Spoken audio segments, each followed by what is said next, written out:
Well, Susan, last month we were featuring the Laguna Beach Museum of Art, and this month, let's go back. Oh, good idea. Back to Laguna Beach. Absolutely, because you know what? Summer is coming, and you know what that means in Laguna Beach. Art festivals. Yes, big time. Now, we live so close to one of the world's greatest art centers, it would be a shame not to go back there this summer. Oh, I so agree. You know, they're practically in our backyard. What, 8 miles to get there? And if you don't feel like driving, if you don't feel like hassling with parking, you can always take the bus. Bus 89. 75 cents for seniors. Now, on today's program, you're going to be interviewing people from two of the shows, correct? We've got the Festival of the Arts and the Pageant of the Masters. Exactly. Totally different things. And on next month's program, you're going to be heading to Sawdust. To Sawdust, and I'm looking forward to it. So let's get on with the show here now. Oh, and bring on the summer activities. Absolutely. Okay.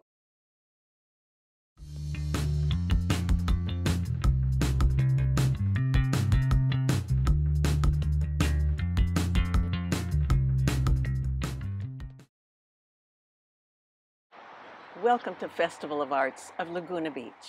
I'm here today with Sharbi Higuchi, who's going to fill us in on all the fabulous things that are going on this summer. Sharbi, welcome. Thank you, Susan. It's quite a pleasure to have you here on our grounds today. It's an honor to be here at this exciting time when it's just getting ready to roll.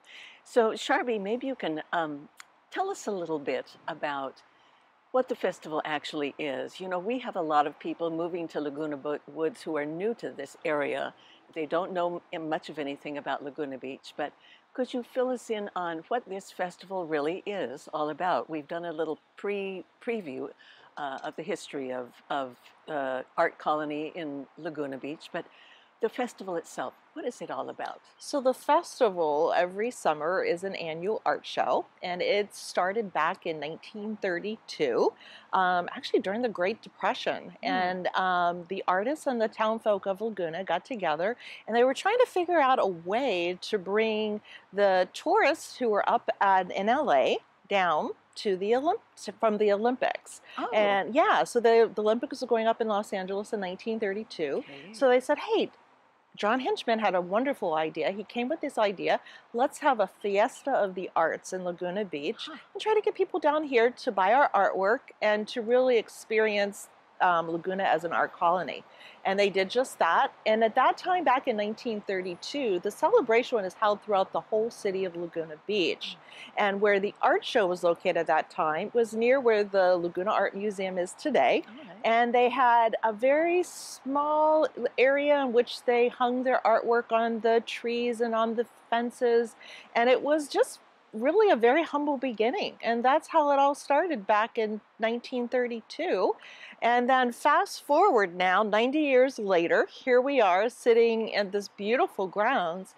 And we have 120 artists whose work is being showcased. These are artists who are all from Orange County. It's a jury-defined art show. And there's every type of medium that you could possibly imagine, from photography, painting, ceramics, you name it. We probably have it here. We've even had fiber arts here before. But the artwork is just really stunning, and it is a higher caliber. And I really hope that your viewers here come down and visit us because they can enjoy the artwork, take an art tour. And well, one thing I'd like to add is this was such a flourishing art colony in the 1920s, and they sold so many of their pieces of art. People would come here from LA, I know. And I was stunned to hear that in 1926, even Frank Kuprian, who was a famous artist in the 1920s, he was selling his works for $1,000. Now that's just staggering to think of during that period. But then comes along the Depression in 1929, and it's a whole different picture. And what you're saying, it absolutely, that's what saved the whole community here. It really did, particularly the art community. It saved the art community. And Frank Kuprian actually played a very major role in helping to start the Festival of Arts. I didn't realize that. So it happened, and they had all the people coming from LA. Now, this was no easy feat to come from LA. My understanding is they would take a train from LA to the El Toro El Toro station. Yes, yes. And from El Toro, they would get on a stagecoach. Is that right? I believe you're and correct they on would that. go through the canyon to get to this fabulous place called Laguna Beach. And they did it. That's And what they was did. amazing. It was so very successful back in 1932 that, of course, they decided to do it again in 1933. But this time, the artists, actually, I don't know if you know this or not, but they got together and they decided to dress up like famous works of art. I heard that. Yes, and they had a parade of pictures. So there would be what? Mona Lisa, Yes. Whistler's mother. Yes. Oh my gosh, in a Yep. parade. And it was a parade. And what happened was they got people to follow them to where the art show was located at that time. So people, like kind of like the Pied Piper, Uh-huh. you know, and they followed them into the art show. And at that time, they had a little, almost like a booth-like size stage, and they posed very briefly. Uh-huh. And that was how the pageant of the Masters started. And this is so fascinating. But what it's become since then? Now you are part of the Festival of Arts, Mm-hmm. which is not only art, but the other arts too, music and entertainment and education, and you do so much more. So tell us a little bit about all the different kinds of arts that will be represented here. Well, during the actual summer show, which runs July 7th through September 2nd, not only do you get to enjoy the artwork of our 120 artists, but we have a jam-packed, fun-filled entertainment schedule. And there's music every single night, and also on the weekends in the afternoon. Oh, I want to know more about the music. Oh, gosh. Now, I've been told there's music every single day of the week. Is that right? There absolutely is music every Monday single day. nights? Monday nights, 5:30 through Sunday night, every So, single night. I know Tuesday nights is, well, I want to call it Ladies of the Night, but it's really female singers every Tuesday night. Every Tuesday. Wednesday night is Laguna Favorites. Laguna Favorites. And we have Thursday is one of my favorites. What is That is Jazz, Art, Wine, and Chocolate night. Jazz, Wine and Chocolate. Yeah, so we have wine and chocolate pairings as And well as smooth some jazz. incredible jazz Oh, music. sounds wonderful. Yes. Fridays? Fridays is our tribute bands. Tribute bands. Yes. What fun. Like, who were you going to have? The Beach Boys and Joe Cocker. Oh, yeah, Yeah. Joe Cocker. Correct. All right. We have, okay. Saturdays, music on Saturdays. Saturdays, we have a wonderful concert on the Green series. During the day. During the day, and that's in Okay. the afternoon. And Grace Kelly will be performing. She's really, right. really marvelous. And Melissa Manchester, Oh, how believe it or not, fabulous. will be She here. was just in Laguna Woods. Was she really? Yes, we Wow. love this kind of music. And then on Sundays, what happens Sundays? Gosh, Sundays we have all type of fun just afternoon. I know we're going to have some art talks and there's some Okay. different music and general music Just that will be variety. happening. Just a variety. And what music is on Monday nights? Oh gosh, I think that's a variety night too. Okay, that's good. Yeah, As long as yes. we know. During the weekdays, music starts at 5:30. That's correct. And then on the weekends, typically during the day or... At 1 o'clock, 1 o'clock. roughly. Yeah, Okay. and then again another performance Right. at 5:30. Okay. But so we have the entertainment, but then we love to teach or have people participate in the arts too, so they can try their hand at being an artist. So we So have yeah. classes that people can take And every you have single different day. stations in the back We where do. ceramics, We have ceramics and printmaking. printmaking. And we're trying something new this year. We're also going to have our artists demonstrating in one of the booths. So people could actually watch the craft of a professional artist and how they do what they do. Oh, Been going on an the art docent tour. art tours. The docent art tours. That's right. They're fabulous. I think 4:30 in the afternoons during weekdays, and on weekends 1 and 4:30. And 4:30. Yeah. Uh-huh. Yeah, those are very educational too, where the docent will take you to meet the artists, and you can ask questions and really hear about their technique and all of that. Very educational. Very educational. Now, one of my favorite things at the festival is the fashion show. Mine too. Oh, at the end of the 2 months, Yes. the fashion show Tell us a little bit about that. So it's kind of like a takeoff of, remember that runway fashion show? Oh, yes. That was on Project Runway. Runway. Project Runway. Yes. So it's kind of like a takeoff on that. Okay. So what's interesting about it, though, our artists actually step outside of their comfort zone, and they design couture. But it's not just any couture. They're designing it out of recycled and reusable materials. And what they create is just amazing. It's breathtaking, really. It's fabulous. Right? And it's fabulous. It's a lot of fun. And it's seriously a runway show. And it's judged, and a winner is selected for second and third places. And it's amazing to see. And just to give a little shout out to Laguna Woods ladies who have taken the wearable art class in Laguna Woods, who do something very similar in their classes. They usually pack the whole place here, all of these women, but with many other people too. It is jam-packed. But it is. It is so creative what they do. And you'll have you have their pieces up around afterwards, right? Mm-hmm. For viewing. Yeah, they're pieces, and we're doing something really interesting. So we are going to have an art talk with the artists who have designed the fashion. Oh, what fun! So that will be on one of our Sunday afternoons, right after the fashion show and everything. So, and you get to learn about the materials and more details about how they put the work together, what inspired them to do a particular piece. Yes. It is just fascinating. I will, one thing I would give a little tip is because it is a very full, it's very popular, is you can buy tickets in advance and reserve seating if you'd like, and you can purchase that through our box office. Well, now tell me a little bit more about the cost and reserve seating, and I know you do have a special, what do you call it, your nightclub area. Well, it's right where we are right now. We're in the nightclub area. Those are reserved seats. Those are reserved seats, and you can pay in advance for that. Tickets range anywhere between $20 to $45, $50, somewhere in that range. And then other seating is free. And then other seating is free. Yes. Okay. Once you are through the gates. Now, which brings us to the cost of entry.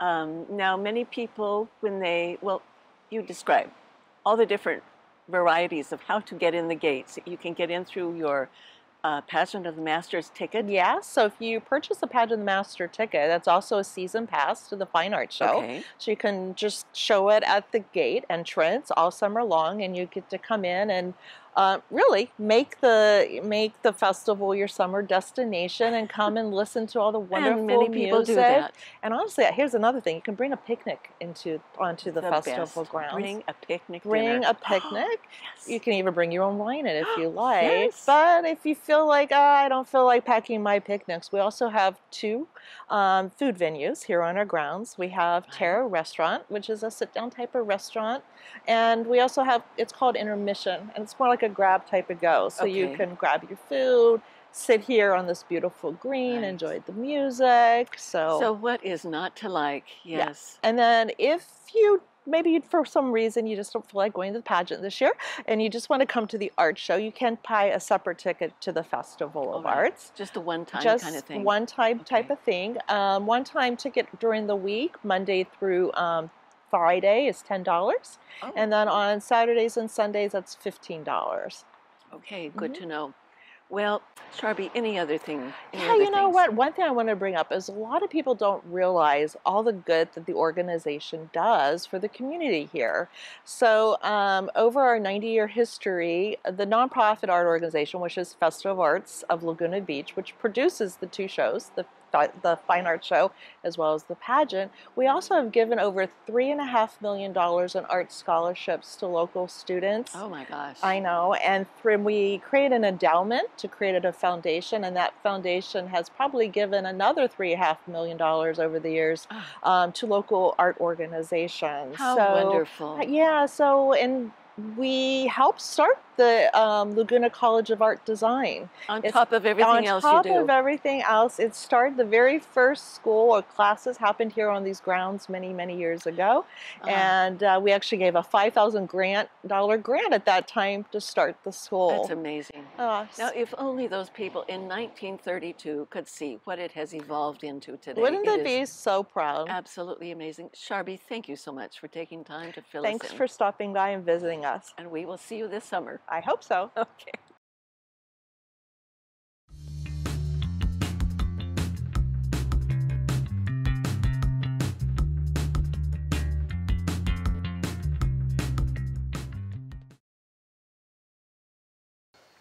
We're now in the Irvine Bowl, which is on the Festival of Arts grounds in Laguna Beach.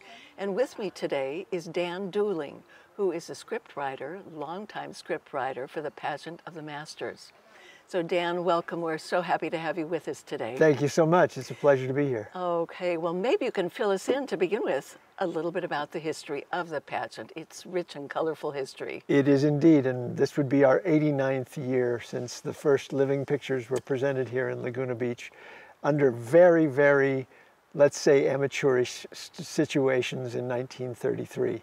But from that humble beginning at the second Festival of Arts, there was an opportunity to find ways to get people to come to the festival, and living pictures, putting people in costume and makeup and putting them on a tiny stage about the size of 2 phone booths, and the people sitting around opening the curtain and letting them see these first people dressed up to look like famous characters from classical artworks was just one of the many gimmicks that was tried to generate some interest for the festival and create the kind of carnival atmosphere that made it fun to come to Laguna in 1933. Yeah. And it was a gimmick, as you say, call it a gimmick, but it was genius. It worked. And there was, what, Mona Lisa and Whistler's Mother, and what were some of the other ones for the...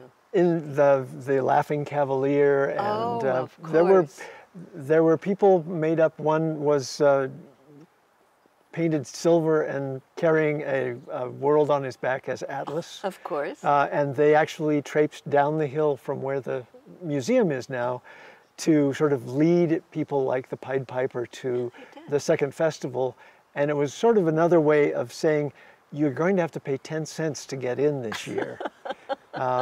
And that didn't seem to be a hindrance, because the second one was fun. But the living pictures, really as a stunt, were very, very kind of haphazardly put together. And the general consensus after a couple of years was that if we're going to do it, we should do it right. And Roy Ropp, who is now known as the father of the pageant, and I have lobbied to include his wife, Marie Ropp, as the mother of the pageant, because the two of them together basically went to the board and said, if we're going to do these, we should do them right or not at all. Okay. And they said, Roy, it's all yours. And in 1935, he and Marie created the template for what the pageant is, which is a presentation of recreations of artworks with people costumed and made up and in sets. And Roy built a stage and a set in downtown Laguna for 1935. And then Marie picked live music and also wrote narration, which was performed live. And that's the template for the show today. So and that was, in 35, really quite a revelation to people who saw it now as something pretty interesting. And being the ambitious type of artist that he was, Roy was also a fine artist himself, he, the next year, wanted to expand the show to make it a full performance and end it with the most ambitious living picture yet, which was The Last Supper by Leonardo. Right. And so in 1936, when the show ended with The Last Supper and his presentation on a bigger stage, which he built just so they could fit it on there, suddenly the pageant got national press and national attention. And the possibilities of it just exploded from there. You can't understate the amount of excitement that it generated. And the audience and the festival board all knew that this was something worth continuing. And within 3 years, with Roy and Marie really expanding it each year and having to move from place to place in the town because there wasn't a permanent home for it, he would build a larger space for the audience, and they would have to add more dates to the festival because of the interest in the pageant. having people coming from all over the country and getting more press. Right. Basically, what we have here is this wonderful performance that takes place every night at 8:30 every evening for 2 months. Because we have to have the dark. And you have to have the dark, and there's a theme every year. Now, you've been here since 1981. You are the script writer. Every year there's a theme, there's a new script, the announcer, the live music, and the 400 people that are involved in the whole production of it. And let's talk about the theme a little bit. The theme this year is... It's Wonderful World, and Diane Chalice-Davy, our remarkable director, who actually was a scholarship recipient from the Festival of Arts when she was going to Laguna Beach High, who went away to study theater and came back and began working behind the scenes and became director 26 years ago, is actually 27 because of the 1 year that we had closed for COVID. She has instituted the idea of themes, which in many ways is a wonderful opportunity for me as scriptwriter to find narrative connections and connectivity within the, we've only tried a couple of times to create a through line, a story through line that was literally a story, but we definitely can have fun with the ways that making Wonderful World in this case celebrate the joys of travel and the sense of a belief in a world community. Right. It's a wonderful world, and she's divided it into kind of 2 sessions. One is looking at Europe, the Western civilization. Is that correct? And then the other part is more of a look at Asian civilizations, Eastern civilizations, and looking at the whole world together. When the show is being organized and we are looking at sequences and the way the way that it flows, it sort of came out that way, but it wasn't intended to basically have an East and a West element, but it was sort of fun with the idea of classic travelogue. Absolutely, and films. Nellie Bly was an inspiration. Can you talk about Nellie Bly and Around the World in 80 Days? Yes, Jules Verne. yes.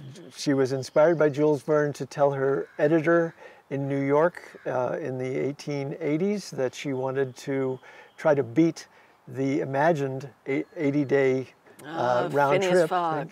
Yes. And so she convinced her editor that she could do it, with only one suitcase and really only one coat and an outfit, and just really make it as streamlined as possible. Right. Now that's the thing that always impresses me to see. We think of just a picture, just one picture, the famous pictures like Whistler's Mother and all of that, but we don't think of other things that you select to recreate. I mean, it can be a sculpture, it could be a piece of jewelry, it could be anything, any aspect of art that's represented in the world. In most shows, there is an average of about 45 different artworks, and people think, well, it's just going to be static. How can this possibly be? It is not. And we have really devoted ourselves to making this, first and foremost, a theatrical night. And let's take a second to just appreciate that we're, on any given evening during the summer, we're under the stars, we're 6 blocks from the beach, we're in one of the most beautiful places in the world, and we are looking and being inspired by artworks that have proven their longevity and their value to the history of our world and to humanity.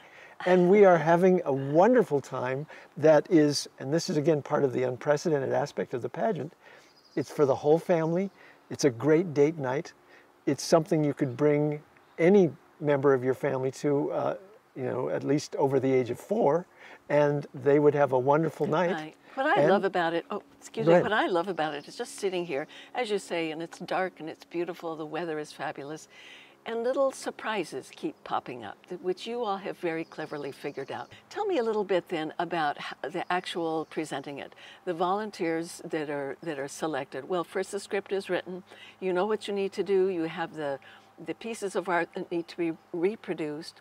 Who are these people that do these masterpieces, and where do they come from? I'm looking at the sets over there that are the ones we're going to be seeing soon. Who are these?